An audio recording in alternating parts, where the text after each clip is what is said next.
Hello, human beings. Today I'm going to be doing a Polar Express read aloud for school. Yeah, high class.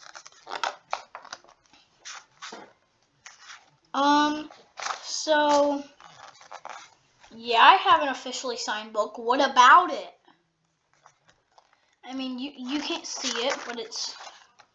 Okay. On Christmas Eve, many years ago, I lay quietly in my bed. I did not rustle the sheets. I breathed slowly and silently. I was listening for a sound a friend had told me I'd never hear. The ringing bells of Santa's sleigh. There is no Santa, my friend had insisted, but I knew he was wrong. Late that night, I did hear sounds, though not the sounds of ringing bells. From outside came the hissing of what? From outside came the sounds of hissing steam and squeaking metal. I looked through my window and saw a train standing perfectly still in front of my house. It was wrapped in an apron of steam. Snowflakes fell lightly around it. A conductor stood at the open door of one of the cars. He took a large pocket watch from his vest. Then he looked up at my window. I put my slippers on and robe. I tiptoed downstairs and out the door. All aboard, the conductor cried out. I ran up to him. Well, he said, are you coming? Where? I asked. Why, to the North Pole, of course, was his answer. This is the Polar Express. I took his outstretched hand and he pulled me aboard. The train was filled with other children, all in their pajamas and nightgowns. We sang Christmas carols and ate candies with nougat centers as white as snow.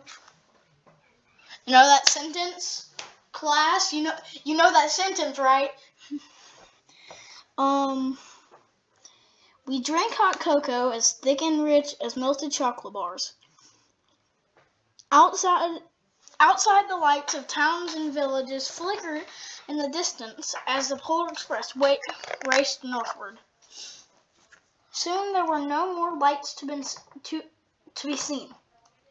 We traveled through cold, dark forests where lean wolves roamed, and white-tailed rabbits hid from our train as it thundered through the quiet wilderness. We climbed mountains so high it seemed as if we would scrape the moon. But the Polar Express never slowed down. Faster and faster we ran along, rolling over peaks and through valleys like a car on a roller coaster. The mountains turned into hills. The hills to snow-covered plains. We crossed a barren desert of ice, the Great Polar Ice Cap. Lights appeared in the distance. They looked like the lights of a strange ocean liner sailing on a frozen sea. There, said the conductor, is the North Pole. The North Pole, just a random sentence that is the North Pole. It was a huge city standing alone at the top of the world, filled with factories where every Christmas toy was made. At first we saw no elves. They're gathering at the center of the city, the conductor told us. That is where Santa will give the first gift of Christmas. Who receives the first gift? We all asked. The conductor answered, he will choose one of you. Look, shouted one of the children, the elves. Outside we saw hundreds and hundreds of elves. As our train drew closer to the center of the North Pole, look those elves at the center of the North Pole, we crowded. Whoa, wait, what? What?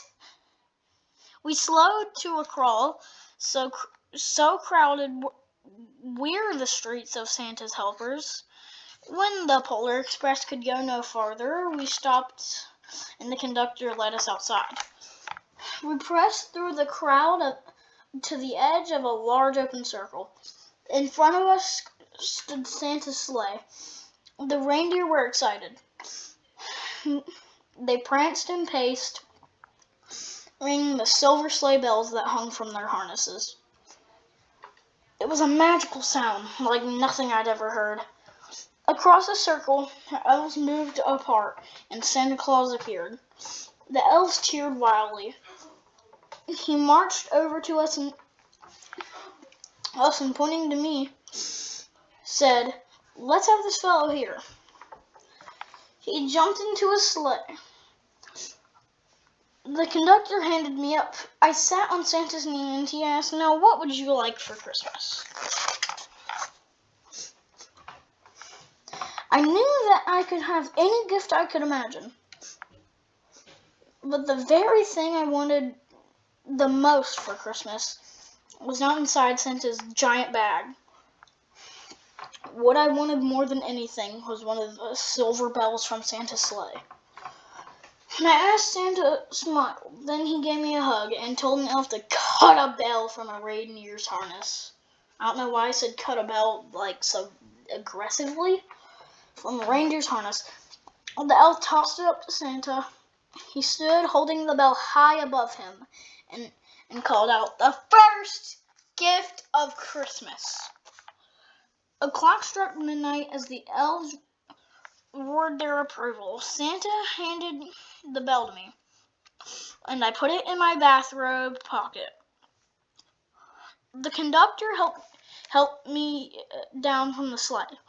Santa shouted out the reindeers' names and cracked his whip. His team charged forward and climbed into the air. Santa circled once above us and disappeared into the gold dark. Yes, it's golden dark. It's the cold and dark polar sky. As soon as we were back inside the Polar Express, the other children asked to see the bell. I reached into my pocket, but the only thing I felt was a hole. I had lost Santa's silver bell from I had lost the silver bell from Santa Claus's sleigh. "Let's hurry outside and look for it," one of the children said. The train gave a sudden lurch and started moving. We were on our way home.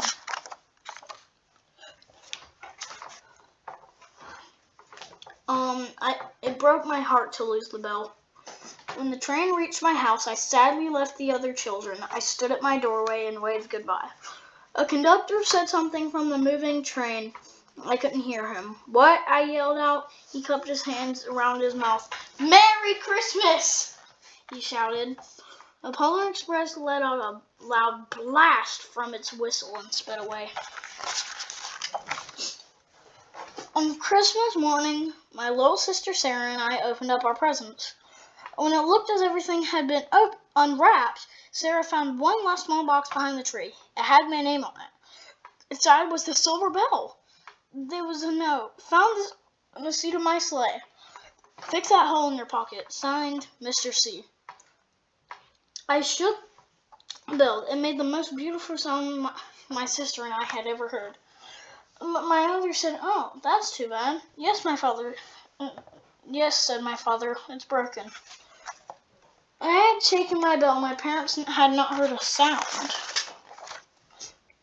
At one time, most of my friends could hear the bell.